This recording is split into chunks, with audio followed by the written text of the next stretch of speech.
ng gusto nating gawin, yung lahat ng gusto nating ma-enjoy ay apektado ng ating karapatan sa pananalapi o yung tinatawag nating economic rights. Kasi kapag wala tayong pera, ni hindi tayo makapagpagamot, ni hindi tayo makabili ng kahit na yung ating maintenance medicine. Bago tayo magpatuloy, huwag kalimutang mag-subscribe sa aking channel.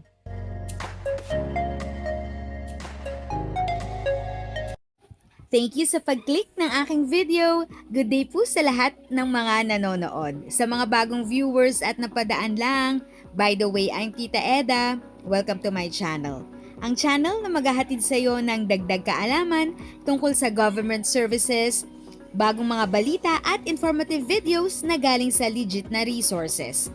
Mag-subscribe na para updated ka. The right, yung karapatan ng mga nakatatanda against or the freedom from all forms of violence, abuse and neglect. No? Mm-hmm. Ano ba yung tinatawag na freedom from all forms of abuse, violence and neglect, no? Nakita natin lalo na ngayon, no, ngayong panahon ng pandemic, na pag-iiwanan ang mga nakatatanda na mag-isa na walang nagkakandili sa kanila, no? Pangalawa, nakita natin ang mga nakatatanda ay naglipana sa kalsada na walang karampatang pangangalaga sa sarili nila. Yun. In the form of abuse, very evident ngayon, ang unang nang-aabuso sa mga nakatatanda ay ang kanilang sariling pamilya. No? Ano ba ang mga halimbawa ng mga pang-aabuso niyan, no? Unang-una, wala silang karapatan na hawakan yung kanilang pag-aari, no? Merong kumokontrol sa kanilang pananalapi. Nandiyan yung mga pagkakataon na kung hindi ibibigay sa anak, i-withhold yung pangangalaga sa kanila. I have seen through my own eyes at humingi ng counseling. Ano ba ang gagawin ko? Kasi yung aking libro de banko, ang may hawak ay ang kanyang anak. No? Na kung hindi ibibigay sa kanya, hindi siya bibigyan ng pagkain, hindi siya pupuntahan. Merong may mga pananakot. 'Yun. And that is a form of abuse. Ka-Floro, gusto kong bigyan ng diin din. Kasama doon sa mga binanggit ni na Ma'am Daisy at saka ni Ma'am Edna. Gusto kong bigyan diin na yung lahat ng gusto nating gawin, yung lahat ng gusto nating ma-enjoy ay apektado ng ating karapatan sa pananalapi o yung tinatawag nating economic rights. Kasi kapag wala tayong pera, ni hindi tayo makapagpagamot, ni hindi tayo makabili ng kahit na yung ating maintenance medicine. And ganun din, hindi rin tayo makabili ng maayos na pagkain, kahit na yung mga mumurahing gulay ay nagmamahal na rin ngayon. So, lahat ng mga ito ay nag-evolve o nag-emanate mula doon sa kawalan natin ng kaperahan. And so, kailangan talaga natin, liban pa doon sa sana kung merong mga regular na magbibigay sa atin, like siyempre naasahan natin mga anak natin, nagbibigay naman sila. Pero may mga pamilya na unfortunately ay yung pamilya pa ang nandoon sa magulang, 'di ba? At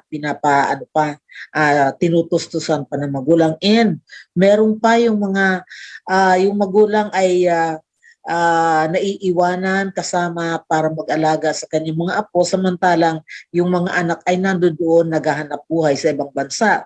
So ito ay magkakawing-kawing na mga problema. Hindi naman kasalanan siguro ng anak na hindi masyadong maganda yung kanyang nagiging sahod doon sa ibang bansa. Pero syempre, ito ay hindi naman sinasadya. Yun nga lang, syempre yung nakatatanda is of the receiving end noong kakulangan, di ba, kakulangan ng tulong, ng ayuda ng gobyerno. I think mahalaga kasi ang pagpasok ng gobyerno doon sa mga kakulangan ng mga pamilya. While it is provided for in the Constitution na sinasabi, primary responsibility sa pangangalaga sa mga nakatatanda ay yung pamilya. Pero hindi lahat ng pamilya ay merong kakayanan to financially finance yung mga nila, yung kapirahan nila na pondohan yung pangangailangan ng mga magulang.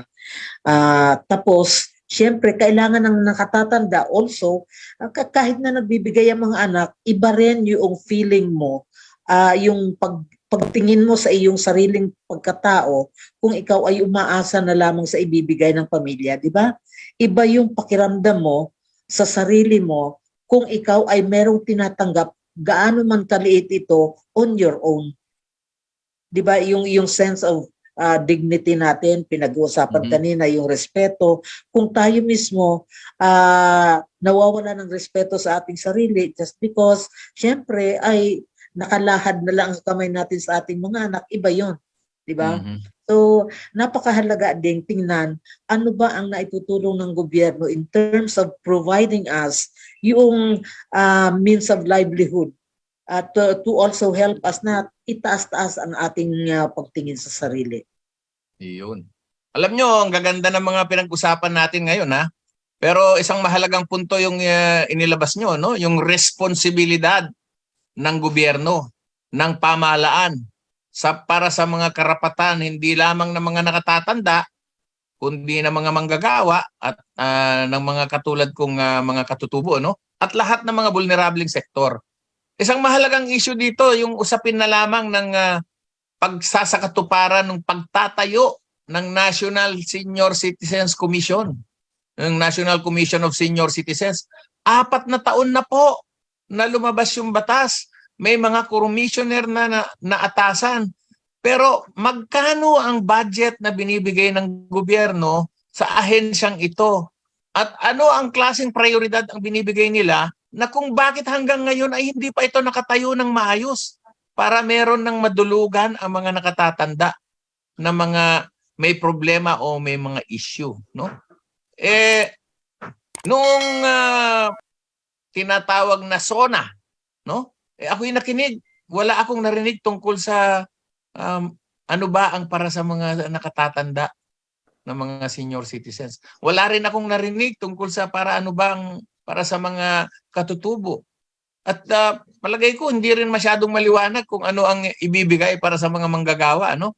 Bagamat ngayon meron silang pinag-uusapan sa Senado na magkakaroon ng dagdag na minimum wage, ay naku po, huling-huli po lagi tayo sa inflation, no? At yung dagdag na 500 pesos doon sa social pension, Nanay Salvet, 2011 pa pinangako yan. And it's not even funded. It's not even funded. Tapos, nakakatawa, no? May batas pero walang budget. Anong klaseng pagpapahalaga? So, paano tayo igagalang ng mga nakababata sa atin kung yung pamahalaan mismo natin ay hindi tayo ginagalang at binibigyan ng pagpapahalaga? Yan ang malaking tanong, no? Kaya nga, Tate Floro, kung matatandaan mo, last week, no, idiniin ko doon sa pagpupulong, no, na sinabi ko nga, ang lahat ng ating pinag-uusapan dito ay mawawalan ng kabuluhan, no, kung hindi natin isasama sa convention ang mandated financial responsibility ng bawat gobyerno upang tugunan ang nilalaman ng convention na ito, no? Kasi ang kakalabasan niyan, it would just be a piece of paper, no? Pero kung papaano ma-implement ito at kung hindi isasama sa convention yung mandated percentage budget ng bawat bansa, hindi maisasakatuparan ang nilalaman ng agreement na yan. Yan. Gusto Siguro kong- mukhang pinag-uusapan na natin yung convention, baka hindi naiintindihan ng ating mga kausap, ano? Ano ba itong convention na sinasabi natin? Kasi mangyari po dito sa mga kasama nating mga manggagawa at sa domestic worker, meron na po silang International Labor Organization Convention 87 and 98, no? Yung karapatang mag-organisa at karapatang makipagnegosasyon, no? At Opo. alam ko may international convention din para sa mga katutubo. Meron ding internal convention para sa mga persons with Manggagawa. disability.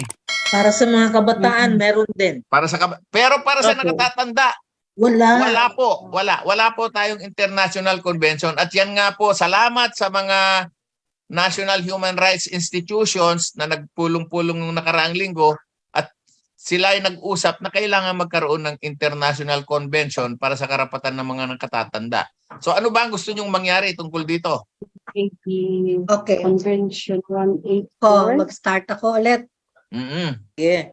Okay. Ang konsepto ng International Convention, ipinanganak yan nung pagkatapos ng World War II, no?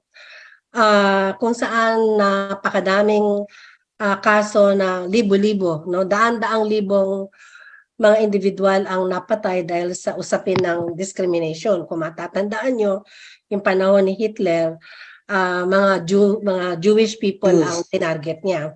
So ang diskriminasyon talaga ang isa sa mga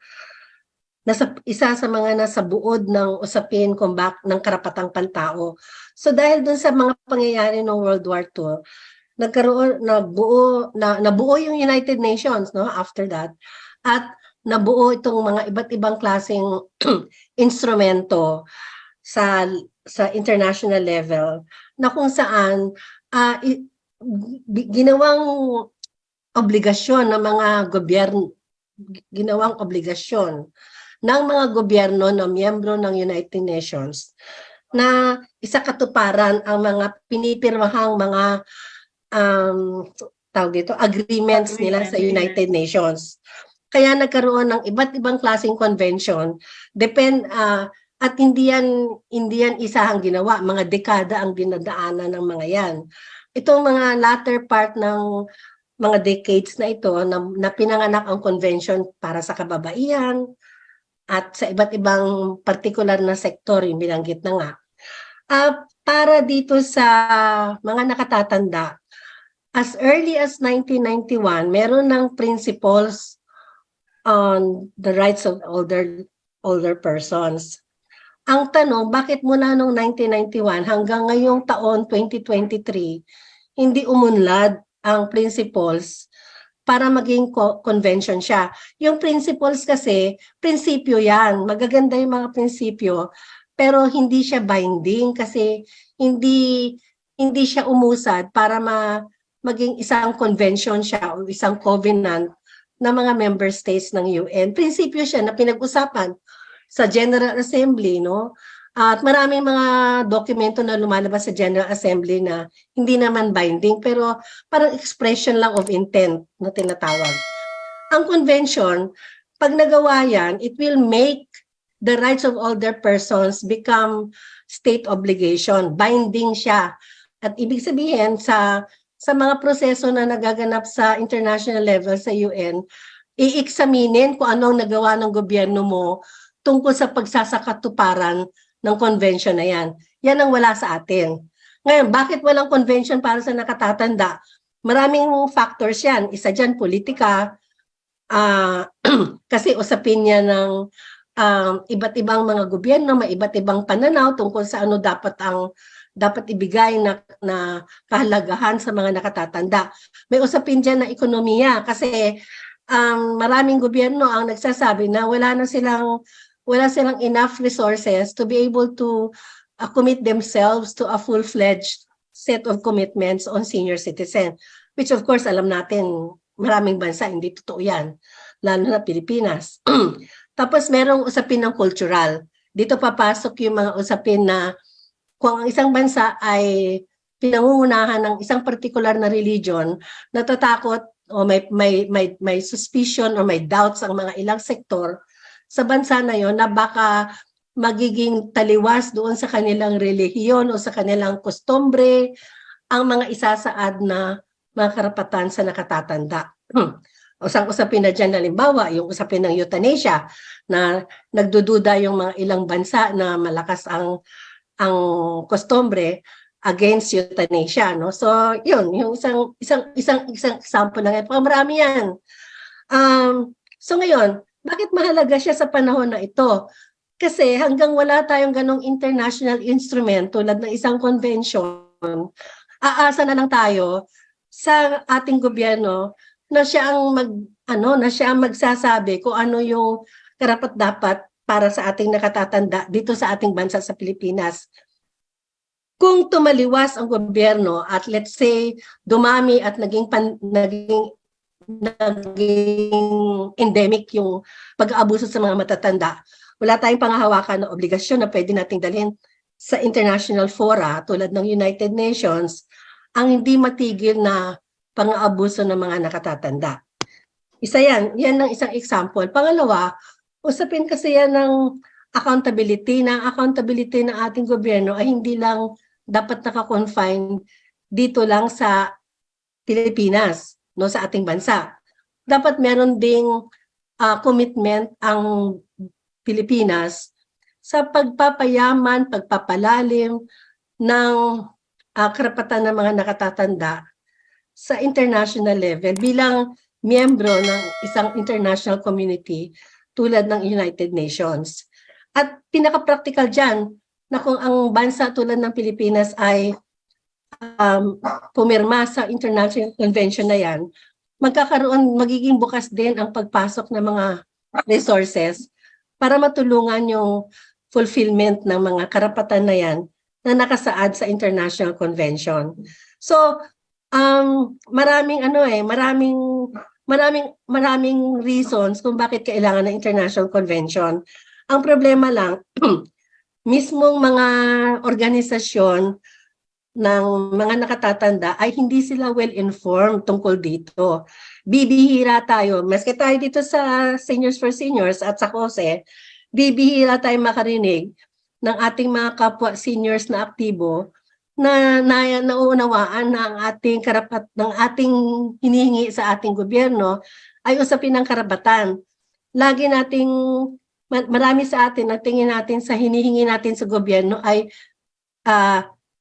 parang ayuda ng gobyerno yan sa atin o di kaya pribilehiyo na binibigay ng gobyerno sa atin. Hindi natin tinitingnan yan, nakarapatan natin yan, no? Kasi nga, yun ang kailangan natin talaga kung bakit kung magkakaroon man ng international convention para sa nakatatanda, hindi doon magtatapos ang kwento. Kailangan talaga isabuhay natin ito sa pamamagitan ng pagtaas din ng pang-uunawa ng kapwa seniors natin tungkol sa usapin ng karapatan. Makakatulong ang International Convention. Pero importante talaga na mataas din natin ang awareness ng ating kapwa seniors tungkol sa karapatan na yan. Tulad ng ginagawa ni Mildred at Rebecca sa kanilang mga komunidad. So yun lang sa akin. Thank you. Si Ma'am Daisy, may dadagdag. Maganda yung tinukoy ni ka-Senior Edna, no. Ang pinagmumula nito, no, siguro yung kaalaman ng yung partisipasyon ng mga nakatatanda mismo, no. Kung nakikita ninyo at nararanasan natin, hindi tayo binibigyan ng karapatan na makapaggawa ng desisyon para sa atin. yung participation natin para yung participation sa pagbuo ng mga batas. Hindi tayo meron pa tayong nagkaroon ka ba ng natatandaan mo ba kung kailan tayo tinanong? Was there been any participation ng mga nakakatanda sa pagbubuo ng mga batas na yan? So yun din yung yun din yung aking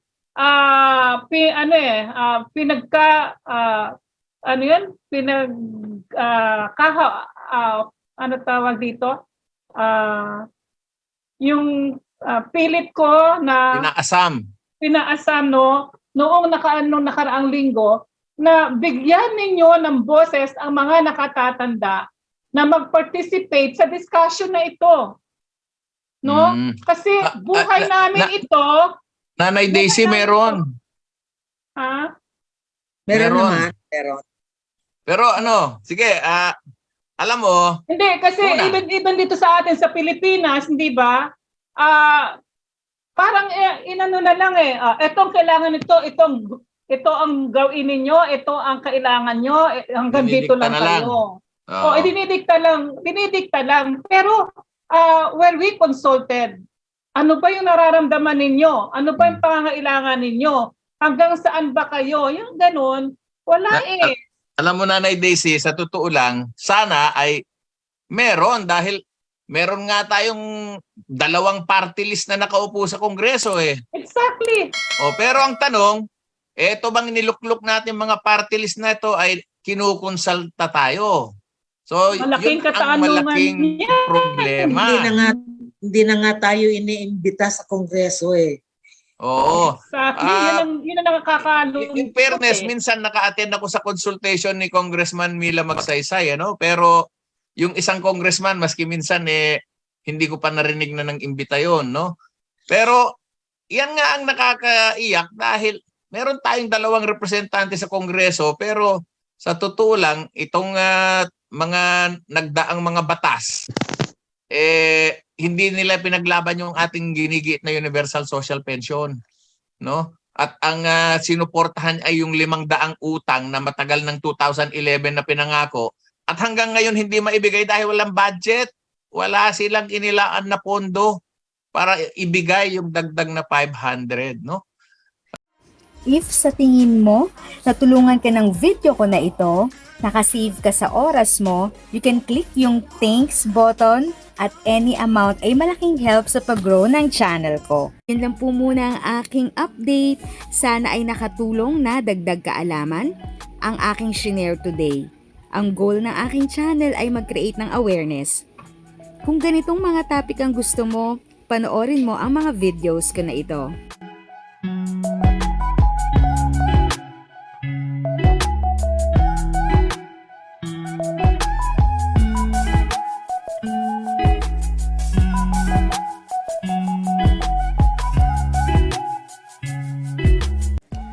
Thanks for watching!